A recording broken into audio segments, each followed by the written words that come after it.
currently on the phone with Mark. He's another musician that reached out about the current interview sessions that are going on. So I'm going to go ahead and give him the chance to introduce himself. Well, hello. My name is Mark Fier. I currently live in Lake Crystal, Minnesota. Grew up just outside of Marshall in a small town called Minneota, which is where I went to high school, and pretty much where I cut my teeth, learned my craft through the help of my instrumental instructor, Mr. John Voigt. And it's been a crazy adventure ever since. Fun, though. Right. Very, very fun. Nice. Awesome. All right. Well, let's kind of dive into the details about all that. Tell me about when you first connected with music. When did you kind of realize it was going to be a bigger part of your life? Well, I mean, I've always enjoyed it. I mean, ever since I was like a kid, my family and I would go to camping trips to various lakes around the state. My mom had like a real small, boombox type of radio that she just played like the local radio stations on. And, they just played the classic hits, like 80s hair metal and just pop tunes and whatnot. And I vividly remember, there'd be a conversation going on, and I was just not really paying much attention to the conversation. I was more just unconsciously kind of analyzing the music, kind of trying to figure out what they're doing. I guess you would say just uneducated theory is the best way to explain it. But my real spark didn't really occur until the summer before eighth grade, when I signed up for band lessons, and I signed up for percussion, drums right off the bat. Got in, started learning out, and really the real big spark came from my older brother, Lance, who's 4 years older than I am. He started out before I did. He also was in drums, percussion. And it's kind of like the cliche story of, younger sibling does the same thing that their older sibling does, but I just happened to be the one to kind of stick with it. And it slowly but surely started becoming more and more of a passion. I never really took a real serious crack at it until I reached ninth grade, though, when started doing pep band, did all the classic, rock tunes that I listen to on the radio now, but in a instrumental high school band form, and was like, okay, this is what I want to do. This is really fun. And really kind of left high school, got into college in Alexandria, kind of didn't really do it in a serious manner for very long, but I mean, still played it, but that's where I really started to learn how to play guitar. I took up drum set when I was in high school, when I was 15. Started learning guitar when I was about 20. I'm 37 right now. So, I mean, I would say it's probably been about a good, 25-year odyssey, really. Nice. Let's go back a little bit. Tell me about the time being in pep band. Was it just pep band, or did you do like competition marching band as well? And for the people that don't know, can you kind of explain what the difference between those are? Sure. Well, I was in a real small town. I mean, Minneota is probably, depending on the census, it's probably be around 1,400 people or less. And so my graduating class, for example, was 42. So the band itself, it was the pep band, the concert band, and the marching band all at the same time. So, it wasn't like three separate things that you had to try out for or anything like that. Pep band, a lot of that was mainly, okay, you learn all these, classic rock tunes. You show up at the games, football games, basketball, volleyball games, and you show up, half an hour before the game officially starts, and you get the crowd pepped up, and you play these songs. You play the national anthem, and then, of course, you walk off, and then that's it. Concert band, self-explanatory. You did concerts. I want to say it was maybe 4 or 5 a year. You did your traditional Christmas concerts, your Veterans Day, winter, end of year, typical, concert band things. Marching band, I like to always joke that we were the pep band just walking down the street with our instruments. Sure. It wasn't anything too organized, but regardless, I mean, we did the best we could for what we had, being we were a small band in a small town. Awesome. Okay, so tell me about how that transitioned after school. So once you were out of school and starting to kind of figure out what you wanted to do with your time in college and everything, how did you continue to involve music and playing an instrument in your life? Well, I mean, like I said, I really took up drum set when I was 15.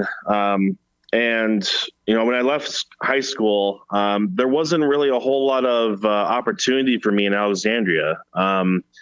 But I mean, there was, local music stores around. And I just kind of thought, well, I've been playing drum set at that point for about 5 years, all self-taught. And I kind of got to a point where I realized, whatever I play on drum set, I mean, nobody really knows what I'm playing in terms of the song.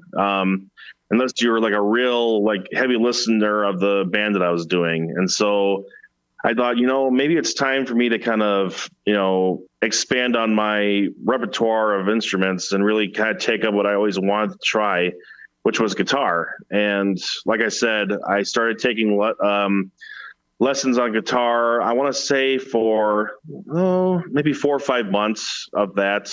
Really kind of started learning the basics of that. And then after a while, realized, okay, I have the basics and I kind of want to just take it from here and go off on my own. And never really lost the passion to do that. I still to this day play it habitually, even in my own house as of yesterday, actually. Okay, great. How did you kind of evolve that practice? Did you always kind of just figure it was sort of a hobby thing, or did you want to join bands and create music? What were kind of your next steps there? Well, I mean, the overall like mindset initially with guitar was, I want to start learning how to play these songs I listen to all the time, rather than just learning how to play the drums for it, and really just kind of have fun. But then after a while, I mean, the performance bug really hit me hard, and I really kind of wanted to start, seriously considering, getting good enough to maybe try out for some bands. And like, I didn't really, take a really serious look at that until after I moved away from Alexandria and I moved to Mankato for a different college. And there was a lot more opportunity for musicians in general in Mankato. There was a vibrant and just fruitful music scene at the time, and there still is. And so really I was like, okay, the opportunities are here. And also I had the mindset, the motivation, as well as the skill. Maybe now's the time. And I really needed to kind of start looking at, seriously looking for people to really get together with and jam out with. Okay. And when you reached that point, did you start looking on like Facebook and Craigslist for other musicians to play with? Or how did you kind of find the musicians that you were going to, start writing with? Oh, Craigslist. Oh, I remember those days. No, I mean, the first ones I really kind of started to hook up with musician wise were friends of mine that I was hanging out with at the time. The real serious first guitar player I ever started working with, he happened to be living in the same town. Him and I were kind of starting to hang out, a friend of a friend. So he was just a natural choice. The singer that I started working with at first, again, was that friend of ours. He was also, hanging out with me a lot, and he also had a real strong interest in trying to do something in a band setting. The bass player that I started working with at first, him and I were in school together at the music program. The drummer is the only person that we really had to try and find, spend a lot of time trying to find, and that ended up just being through a Craigslist ad. After a few months of searching, he ended up finally hitting us up, and we tried him out, and he was a natural, and we started working with him. And that was my first band, really, was those group of four guys and I. And we played the Mankato circuit, I want to say Not exactly a year. I would say maybe 6 months or so, and that was kind of like my first foray into a real serious kind of um, experience with a full band together. Okay, and so tell me how that kind of got you to where you are now. Are you guys all still together, or have you kind of started working on your solo stuff? What were the next steps after that? Well, I mean, the singer at the time and we ended up moving up to Minneapolis just due to the fact that un, it was time to kind of move on, and kind of looking for different place to kind of live and a different opportunities in terms of just our personal lives. And so we actually ended up moving to a house together with a couple of our other friends, and we tried to keep the band together, but I mean, just due to time and distance, we just kind of went our separate ways. And so that band just kind of ended up ending things together mutually. And but like him and I would still kind of jam out a little bit together. Tried to get something going together up there, but it just didn't happen for whatever reason. But what ended up happening was that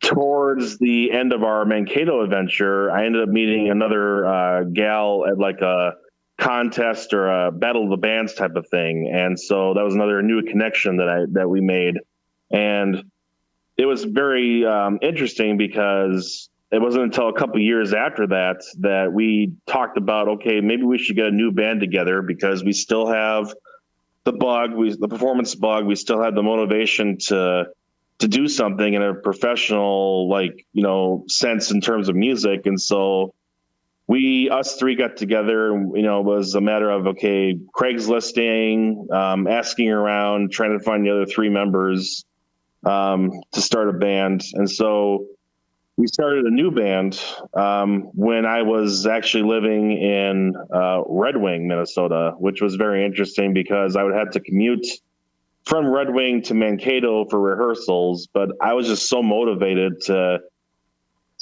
be in a band that I would drive the time there to do that. And so we were a band together for about, I want to say, 6 years. Wrote a real good set of songs, as well as had a nice cover list. We did quite a few shows here and there around the Mankato area. Really a lot of fun. But then, life just kind of gets in the way. Our drummer ended up, having a baby with his wife. My girlfriend, now wife, and I, we started getting much more serious. We got engaged during that time. So we just ended up parting ways. And so what ended up happening was that the singer of that and I then ended up having a side project. It was more like an acoustic thing where I would play acoustic guitar and she'd sing. And we just actually recently parted ways back in May, just because we decided, well, I think that we, had done everything that we needed to do at this point. There's nothing really left on the table. And we had an album of 4 songs for an EP that we released during that time. And that was kind of like one of my big goals, was to get my own instrumental music onto a record. And that ended up happening for me. And that was during that time. So it's like, well, it's time to kind of part ways. And now at the current time, I'm in between bands, but still writing on occasion. Okay, no, that's great. It's very difficult to keep bands together, and I don't think there's any shame in kind of refocusing and trying to figure out what you want out of music. That's totally normal. Tell me about kind of the stuff that you're writing now. What are your kind of hopes for it? Do you want to eventually get in a band again, or do you kind of see yourself more on like the solo musician path? Well, right now, I am currently trying to find a new group of people to work with. Going on Facebook pages. I kind of dropped the Craigslist after quite a while ago. Now I'm on the Facebook pages, but also, I'll sit in with bands here in the Mankato area, here and there.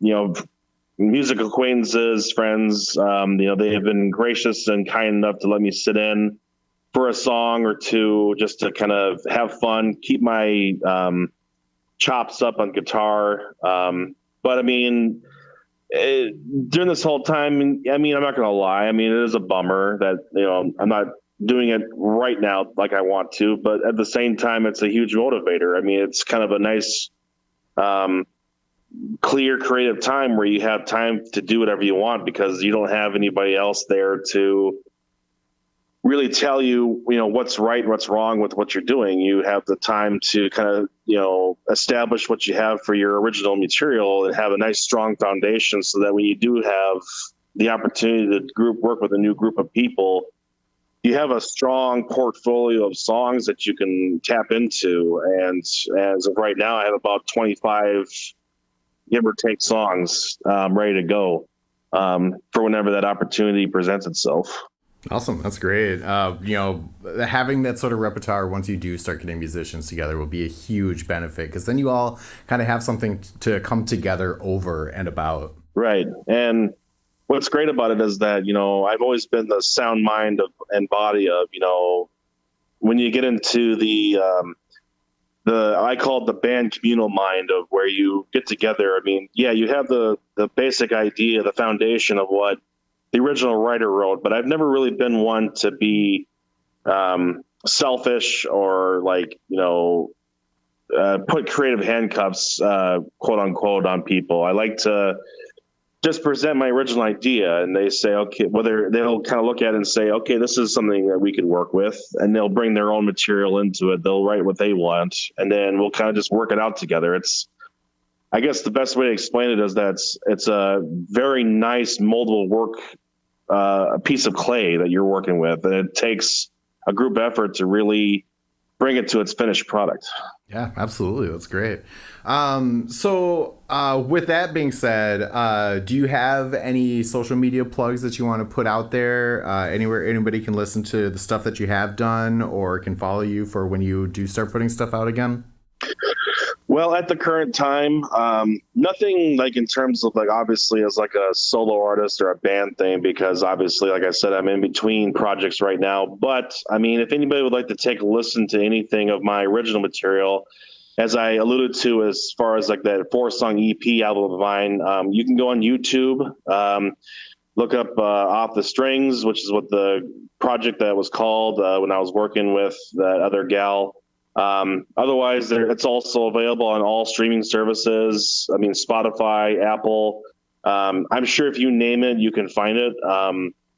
That'd be the best way to look up the original material that I had recorded there that I mentioned.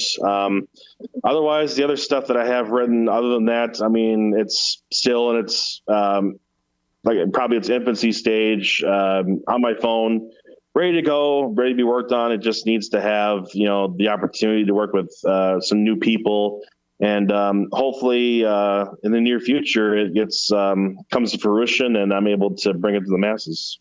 Awesome. Yeah, that's great. And best of luck on that for you. So I always like to give the person that I'm interviewing the opportunity to put out their last word. So what's a message that you have that you would like to share with people? My best message to people is whether you are somebody who is thinking about getting into music for the first time, or if you're an experienced musician that has been working for years and years, is that, my best piece of advice to anybody that gets involved with music is self-explanatory. Be respectful to other people. I've always had the best luck of people that they always are self-deprecating, self-loathing about their playing, but they are not that bad of technicality in terms of their musicianship. And honestly, I'd rather work with somebody who may not be up to snuff as like the most talented person in town, but they have a good attitude. It's so much easier to work with people who have a good head on their shoulder. And so that's my best piece of advice, is just be respectful to other people, have fun, and just strive to be the best musician that you can be. And really, The most fun part about being a musician is, you're a storyteller. You get your message out there. Don't ever quit. Don't ever, let anybody else tell you that you can't do it, because I've had so many naysayers in my life saying that, you're not good enough, or, that maybe you should stop. I never believed that. I never let that get me down. Just keep working at it, keep going, and eventually you'll have something happen for you like it did me. I got my music out on an album, a professional album recorded in a studio, and it's such an enjoyable, fun experience. So just go for it.